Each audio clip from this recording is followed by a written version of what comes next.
Translation करना British मानसिकता की गुलामी है। दुनिया ट्रांसलेशन कर रही है, हम उसको मान रहे हैं।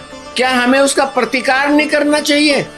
क्या मेरी संतानों में इतनी समझ नहीं है कि किसी के नाम की ट्रांसलेशन नहीं होती? फिर इलाहाबाद को भी प्रयागराज बनाने की क्या आवश्यकता थी? कई नाम भी होते हैं, बनारस भी है, वाराणसी भी है, काशी भी है, लेकिन ट्रांसलेट नहीं करते हम उसके नाम को। अंग्रेजी में लिखेंगे तो बनारस और हिंदी में लिखेंगे तो वाराणसी या काशी, या अंग्रेजी में लिखेंगे तो वाराणसी या बनारस।